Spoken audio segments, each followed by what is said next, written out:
Wisselvallige prestaties Friesen op WK Sprint.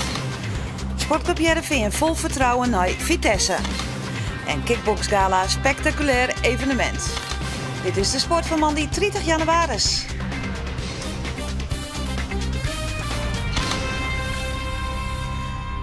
Goeien en welkom bij Boppenslag. Ik een verslag van de wedstrijd Excelsior 31 in Harkemasse Boys nog. Maar we beginnen met reetrieden en dan net met de sprint in Calgary, maar met shorttrack in Tsjechië. Want voor het eerst in de Nederlandse shorttrackgeschiedenis is een Nederlander Europees kampioen geworden. En liet het nou ik nog een echte Fries wezen, het is Sjenky Knecht. Knecht won voor het eerste afstand al de 1500 meter. De 400 meter ging net echt geweldig, hij bleef stiekem in de kwartfinales. De 1000 meter ging stikken beter, maar een tweede plak. En op de 3000 meter was Knecht vierde. En dat alles weer genoeg voor de Europese titel. En onder de telefoon heb ik Sjenky. Sjenky, net meer in Tsjechië, intussen in Moskou op wij naar wereldbekerwedstrijden, nevens mij, hè?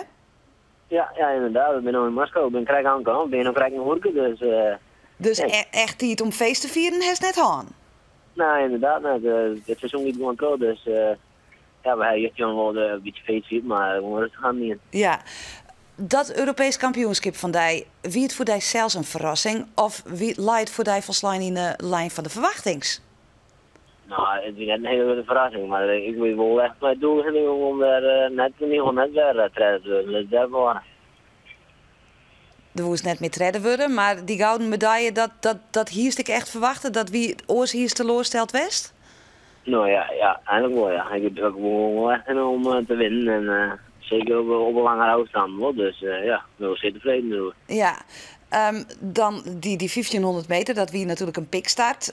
Dan gaat de 400 meter wat minder. Had je daar van tevoren al rekken mee? Of is het dan toch even van oei, wat doe ik nou? Nee, nou ja, het is ja, de 400 meter voor het hier eigenlijk wel de finale. En nou net, ik krijg even wat een zwiere loading en dan, ja, dan krijg ik even wat les. En ja, dat jij het allemaal bij de sport. Daar heeft die gouden medaille. Bist de eerste Nederlander ooit? Jouwt dat nou een apart gevoel? Ja, dat wordt mij. Dat vind ik wel echt heel mooi. Dat ik nou gewoon echt de eerste ben. Ja, want vanaf 16 jaar nog in sport een officieel EK, hè, onder de internationale Unie. En daarvoor weer het een Europa Cup. En daarvoor heb ik ooit eens in Nederland gewonnen, maar dat is echt al heel lang geleden. Ja, daar bist gewoon de eerste Europees kampioen. Ja, uit Nederland. Zij staat. Ja. Nou, nogmaals lokwensen en succes bij de wereldbekerwedstrijden. Ja, hartstikke bedankt. Oké, dank u wel. Sjenky Knecht van uit het vieren Moskou, dat het feest nog volle kader is als hier. Stefan Groothuis is dit weekend wereldkampioen sprint worden, dat je net mist. He. Hij is de mooi dan Jan Bos en Erben Wennemars, de derde Nederlander die dit presteert. In het skaat van de toppers vergiet Sjoerd de Vries een stuk minder, benamen toch een minne eerste dag. Bij de vrouwen kwamen de Friesin Marit Leenstra en Thijsje Oenema te kwats in de wereldtoppers, maar scherpen haar een persoonlijke koers wel aan. Sjoerd de Vries van Twellegeer hier hem zijn eerste WK-sprint Wolloos vaststelt. Benamen de eerste dag is pet, want op de 400 meter werd er 23ste en op de 1000 meter gaat het maar een 24ste plak nog minder. Hij baalt ook griezelig. Ja, ontzettend natuurlijk. Ze verstelt zich net voor, die 400 die rond natuurlijk helemaal in de soep. En die nam ik al te volle maai op die 1000. En ja, dan wist ik gewoon even op mijn oren focus kies aan 1000 meter in. En, ja, dan cruisen en gast ik nog eens even voorlangs en dan maak ik nog een inschattingsfout. Dus dan wist hij een keer heel slecht in het klassement. Want dat is sprinten natuurlijk. Dus ja, dat wil ik Joet wel rug zetten. Dat dochter. Hij riet een persoonlijk record op zowel de 400 als de 1000 meter. Hij pakt zelfs het brons op die laatste afstand. Dat is niet alleen voor hem zelfs wichtig, maar ook voor Nederland. Want daardoor maakt er ook takomir 4 Nederlanders naar het WK sprint. Ja, dat kan ze Joet alleen maar beter van. En dan moeten ze even wat zelfvertrouwen weer ombrengen of rondkrijgen. En dat lukte wel een beetje op die 400. En nou ja, op die 1000 voelt het weer een beetje op zijn plak. En ja, als je het redden wist, dan ligt er gewoon een beetje een niveautje. En ik ben wel blij dat het, nou ik zeg je in het klassement, dat in ieder geval de 4e startplak voor Nederland net in gevaar is. En dan kan we volgend jaar weer met jou mooi heen. Stefan Groothuis is uiteindelijk de grote man. Hij riet met 1.06.96 een Nederlands record op de 1000 meter en dat is echt goed voor de wereldtitel. Want alle concurrenten bieden haar een stikken op de tijd van Groothuis. En dan de vrouwen. Van Marit Leenstra van Wiekel en Thijsje Oenema van de Jouwer is het haar een debuut op het WK Sprint. Ze hadden er beide een oorgevoel aan oer. Oenema let het benamen op haar favoriete afstand, de 400 meter, Lisse. Ze wordt een keer 12e en een keer 9e en dat is voor haar net goed genoeg. Op de 1000 meter riet ze haar frustraties eruit, maar een dik persoonlijk record. Ze herstelt haar dus al, maar het 10e plak in het eindklassement valt aan. Leenstra docht het beter, ze zit bekend als allroundster, maar het uitstapje naar de sprint voldocht goed. Het is heel anders als een allround toernooi, omdat het begin van 4 afstand was gewoon volle bak ingaan moest en met de foutje meteen direct uitstraft werd. Maar ik denk ook een heel goed toernooi rijden en dat me goed uitgegaan is. Benamen op de 1000 meters maakt ze indruk. Ze wordt een keer tweede en een keer derde en in die laatste race komt ze heel dicht bij het Nederlandse record van Irene Wust. Het scheelt uiteindelijk maar 600ste, maar Leenstra is tevreden met het 8e plak in het eindklassement. Ja, het is natuurlijk een sprinttoernooi, maar om dan 2 keer op 1000 meter op het podium te staan, dat is wel heel mooi. Nou, de 400 nog een beetje verbeteren en dan wordt het echt sprinten. Maar een heel mooi afsluiten met deze 1000 meter. Echt bij een mooie PR en dicht bij het Nederlandse record. Jammer dat ik net pakken kon, maar een heel mooi toernooi denk ik. De vrouwtitel gaat uiteindelijk naar de Chinese Ying Yu, die ter met een vrouwrecord op de 400 meter de basis verlaat. Importvriezinne Margot Boer van Grauw wordt uiteindelijk de beste Nederlandse. Ze eindigt het correct boeten het podium op het 4e plak. Voetbal dan. Heerenveen treft morgen in de kwartfinale van het nationale bekertoernooi Vitesse. De ploeg van Ron Jans zocht die wedstrijd maar een soort vertrouwen te meten, want Heerenveen is de tweede seizoensheld er goed uiteenzet. Zij water woon van de Graafschap en FC Utrecht. Van de morgen stier de laatste training op het programma. Die waard vanwege de winterse omstandigheden afwerken in het stadion. We zetten deze reportage uiteen met Brian van de Bussen. Maar de doelman van Heerenveen nemen wij de kwartfinales even terug. Heracles Almelo RKC, wat denk jij? Heracles denk ik. AZ, GVVV? AZ natuurlijk. Ja. En dan hebben we nog PSV, NEC? Dat denk ik PSV. Een van deze 3 ploegen wordt dus nevens van de Bussen de chinstander in de hele finale. Want ook al is Vitesse een geduchte chinstander, Heerenveen had, nevens onvierder Victor Elm, de beste papieren. Ja, wij zijn goed op het moment. Heel stabiel en weinig tegengoals. En, wij scoren eigenlijk makkelijk, dus we hebben een goede kans. Ron Jans had voor de wedstrijd in Vitesse de beschikking over een volslijn fitte selectie. En dus binnen net een soort verrassings in zijn opstelling. Ramon Zomer en Daryl Janmaat wien in FC Utrecht nog scorst, maar zij staan morgen in Vitesse weer in de basis. En je ontkomt er net aan. Als Heerenveen een bekerwedstrijd speelt, dan gaan de gedachten haast automatisch waarom. Hij Sontje Mooie 2009. Heerenveen heeft de beker een keer gewonnen. Ik denk dat dat moment, die winst, dat neemt een prominente plaats in de geschiedenis van de club. En dat zal nooit weggaan. Bij sommige jongens, die worden niet kampioen, maar een beker kun je een keer winnen. En dat neem je je hele leven als een hoogtepunt neem je dat mee. En dan moet je verder komen dan die kwartfinale. De voetballers die er in 2009 ook bij wien, beziek je dat ultieme bekergevoel uit te brengen aan de oren. Ja, ik heb net een paar jongens gezegd op het veld. En wat zeg je dan? Zo van, jongens... Tegen Philip bijvoorbeeld net van, dus het mooiste wat je ooit zal zien in je carrière, denk ik, of een van de mooiste dingen. En dan tegen Luciano heb ik het gezegd. Dus ja, gewoon even de jongens van, kom op, we moeten ervoor gaan. Morgen is het 31 januari, ek de deadline van de transferwindow. En verschillende spelers van Heerenveen worden al maanden in verband gebracht bij allerhande topclubs. Maar trainer Ron Jans is net benauwd dat een soort spelers Heerenveen op het laatste moment nog verlitten zullen. Concreet is er bij ons bij de club geloof ik nog niks binnengekomen, maar ja, het is 2 dagen voor die tijd. En, dus dat zeg ik al, dan zal Johan Hansman misschien eerder neemt contact met hem op. Maar als nu opeens nog een club contact met je opneemt, ja, dat zou ik als speler ook wel heel goed nadenken, want dan lijkt het toch wel heel erg op paniekvoetbal. En ja, de Waard van de Moon ek op strafskoppen traint. Maar dat mogen we van trainer Ron Jans net uitsturen. Maar mocht het op strafskoppen uitdraaien, dan kunnen we de namen van Geert Arend Roda op het listje zetten. Er wordt een soort speculeerd hoe wat een nieuwe trainer wordt bij Heerenveen. Er passeren een soort namen de revue, maar die kunnen we alle keer plaatsen in de categorie geruchten. De directie neemt de tijd met het onstellen van een nieuwe trainer. Doet begin januari op een burelen besletten waard om het contract van Ron Jans net te verlengen, hoort de namen van de nieuwe trainer een soort meesken in de besnijing. En er bin gewoon die er wist van binnen dat ze weten wat het plak innemen zal van Ron Jans. Misschien is Ernst Faber wel een hele goeie. Ik denk ook, los van het feit dat hij heel goed presteert nou bij Eindhoven, wat al een prestatie op zich is. Maar qua mentaliteit zou die ook geweldig passen. Als je vreegt van nou, er moet toch een nieuwe trainer komen, dan is mijn voorstel om Cocu te nemen. Cocu wordt associeerd met PSV, maar ik vind hij moet eerst eens een keer een orenclub trainen. En dan heeft hij voldoende bagage om naar PSV te gaan en dat is Heerenveen. Alweer leuk en aardig, maar er is er maar één die er echt op gaat. Technisch directeur Johan Hansma. En hokkernamen staan er nou op zijn listje.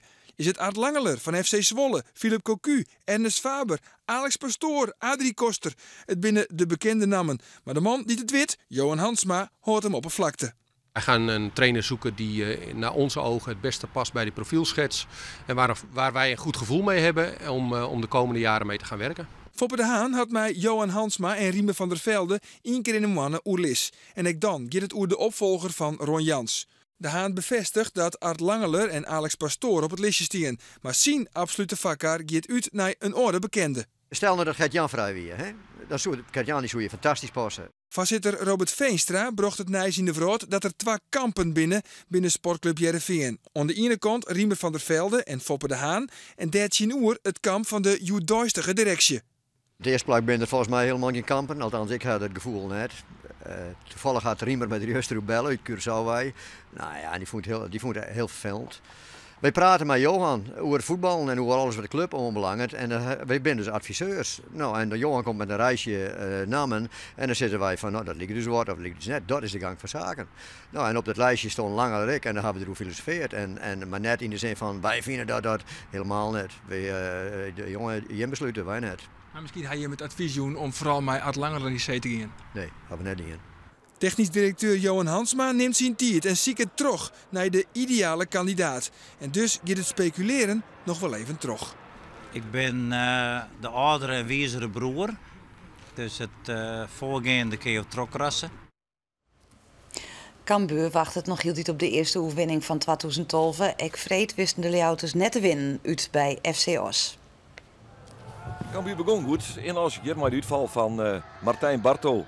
Brengt de bal bij de Leeuw, die leidt al Van der Heijden. Dat wordt nog blokt, maar daar zit Mark de Vries en hij zet de Leeuwters in de 10e minuut op een 1-0 vastsprong. En dan is er eigenlijk niks aan de hand. Maar starig gewoon Jel Cambuur het heft vol uit honden. Hier het paasje van Van der Sloot op Nederlands. En die wint de 1-1 brengt het tikje in de 38e minuut. En het wordt nog slimmer voor Cambuur, want hier is het Kapperliek. Oud Cambuur die het oppaast op Van der Sloot. Van der Sloot wint een Kapperliek, die vindt op een nij Nederlands. En die wint dat kansje wel te benutten. 2-1 voor FC Os in de 54e minuut. Maar Cambuur komt erom. Hier, maar de voorzet van Martijn van der Laan. Breekt Barto, die komt prima van Kapperliek en tikt de moerkeeper Richard Arends in. 2-2 en dan is er nog van alles mogelijk. Hier het hakbaltje van Sander van der Heijden op die komende Martijn van der Laan. Die krijgt geen penalty, maar Mohamed El Makrini hier wil zien tweede gele. Dus rode kaart van scheidsrechter Van den Heuvel. En dan moet Cambuur nog 24 minuten met Tjieman verder. Simone wint in de slotfase dan nog dit het wan. Hij bereikt groot faam en in de absolute dying seconds van de wedstrijd pakt FC Os de oorwinning met 3-2.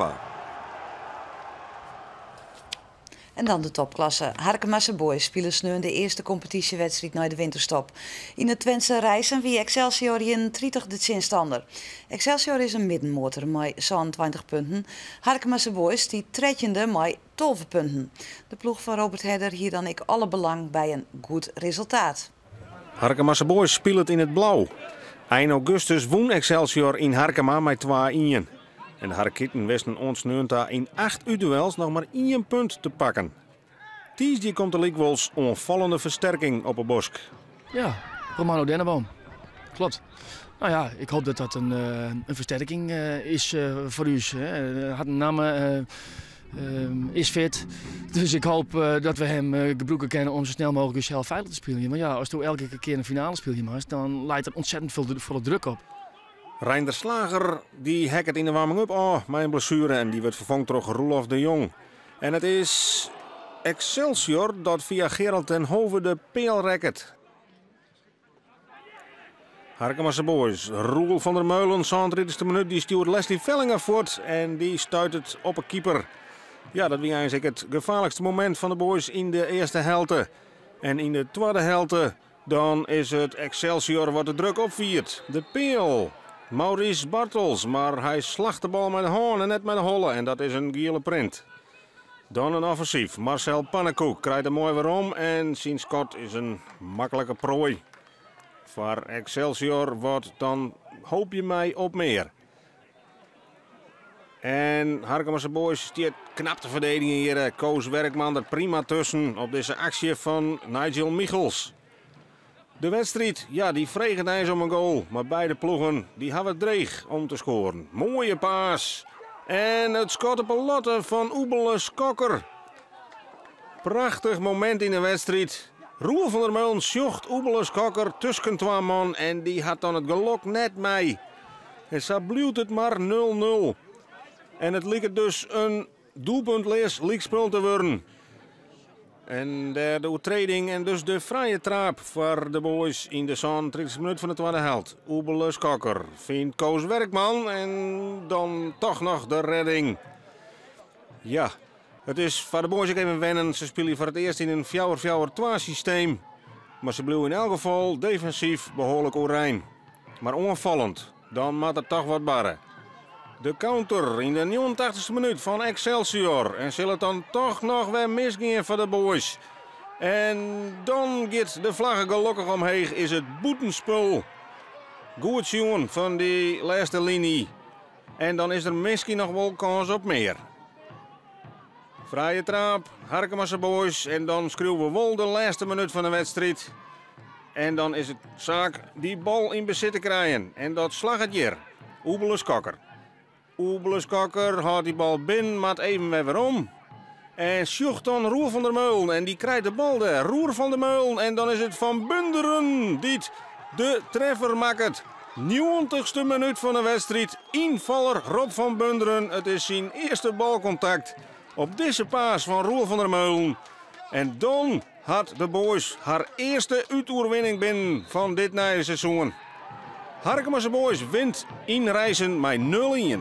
Dit maakt zoveel vertrouwen aan voor de club, voor alle spelers. Zoals Joet ik zei, dat we inderdaad heel spaars en wie het goed. 2-3 acties wie het goed en de rest die had het weer gewoon werken. En wat Joet gewoon het hutste werken, die had Joet won. En dat ben we gelukkig. We hebben nationaal een oppraat van oké jongens, hoe gaan we spelen? Wat willen jullie? Wat wil ik?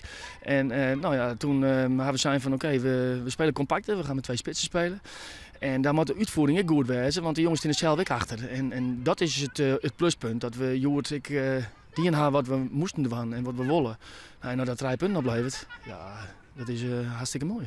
Dit is heel belangrijk. Dit is voor naar de winterstop, voor 3 punten pakken. Dat is zo belangrijk. Voor de hele club is het belangrijk. Ik voor jullie spelers zijnde iets meer vertrouwen krijgen. En ja, op naar de volgende overwinning. Harkemasse Boys klimt nu naar de 12e plak. Als het winterware talit speel je ze komende sneeuw thuis in Koprinner Spakenburg. En mogelijk in Romano Denneboom dan zien debuutmatje voor de boys. In Stiel had er juist de naam van het kickboksen, de vrouwtopper Badr Hari. En dat die hij in Ljout voor 6000 uitzinnige taskogers en live te zien in 164 landen nam Hari het op in Gokhan Saki. Maar er waren meer deelnemers juist in het WTC Expo. Likos Martin Terpstra uit Ljout en Patrick Veenstra uit Kollemersweg. Ze namen het in de allereerste partij van de dag Tjimmekoor op. Een reportage van verslagjouwer Roelof de Vries.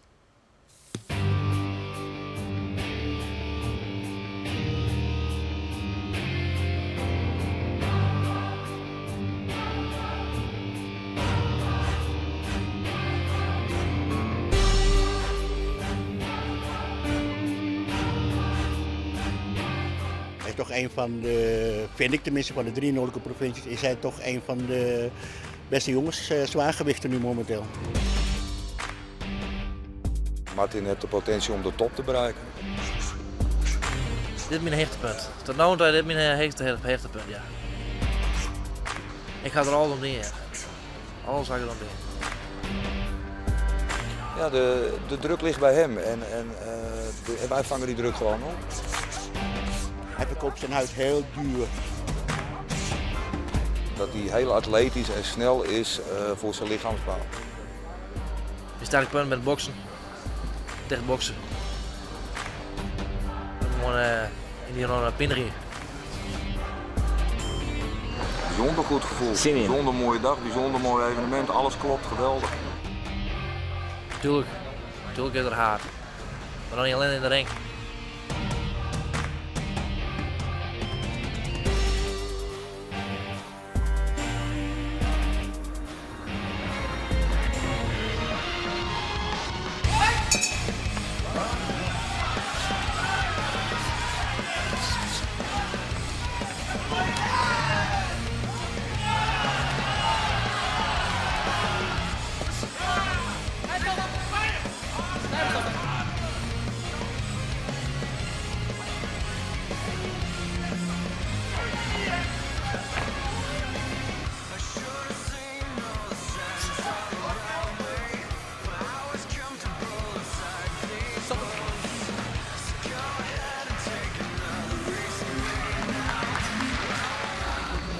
Voor erbij, jongens. Lekker bankje. Meestal gewoon je zak rut, jongen, je zak. Ja, hij is groot, maar doe weer sterk. Ja, joh. Doe weer sterk. Was je net dat scammy, hè? Nee, oké. Echt net. Die is super, man. De eerste ronde, de deals krijgen rare klappen uit, hè? Echt rare klappen.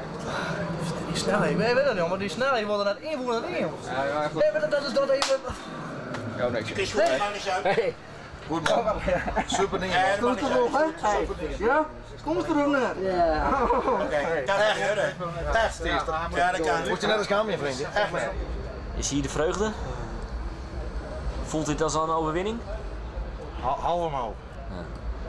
Dit is het meest vervelende wat u komt bekend? Ja. Dit is, over de echte kou. Maar dit is echt natuurlijk... Kut. Dit is gewoon... Ik ken verder. Maar ja, het ligt... Ik kan verder, maar het... Bindend, hè? Ja, de dokter zegt van... als je het bloed zit boven, hè? De wond zit boven... Als ze nog een stom krijgen, dan heb ik nog meer schade aan mijn hoofd. En wat ik die team al is van de steeds voor, is dat gevoel zelf weer? Ik ging het gevoel wel dat ik voorstel. Bij hun zeggen ze van ja, hij stond eigenlijk wel voor op punten. Zonder dat hij het verloren heeft. Marten stond dik voor, denk ik. Ja, jullie denken, ja? Had sowieso wel gewonnen. Had je het gevoel zelf ook, Martin? Nou, weet ik niet. Nee. Moet ik de beelden terugkijken? Ja. Ik ben de dokter. Ja. Heel eventjes, moet wel even gehecht worden zo meteen. Ja. Naast Veestra en Terpstra is er nog een Frieske deelnemer. Fernando Goedings uit Douwert, ek van Megiro Gym. En hij wint zijn wedstrijd. Hij heeft gewonnen, hè. Hallo. Fernando Goedings. Fries Titsje ziet er ook een wedstrijd van Michael Duut. Het is een grazer, maar hij vecht wel van Megiro Gym van Berkenpas. Hij wordt zoen als een groot talent, vocht het al in de A-klasse. Maar komt de woltekwartje in de Braziliaan Anderson Silva. Down goes Michael Dutt. Maar de grote partij, daar waar Eltsin in ijs van komt, is de Oscar-wedstrijd van Badr Hari. De Marokkaans enfant terrible had heel wat teweeggebracht in de kickboxwereld. Moest hij vers zitten van mishandeling en had ik een keer kostwest vanwege deze gemene trap. Maar toch werd hij zoen als een grote man in de kickboxwereld. I'll state my case, of which I am certain. Sjoch en geniet ik vooral even van de opkomst van beide mannen. Vooral die van de Turk, de tegenstander van Badr Hari, Gokhan Saki, is spectaculair. Badr Hari actually chose Saki in his retirement fight. He's not picked an easy path in any way at all. You can just see here he's up for it.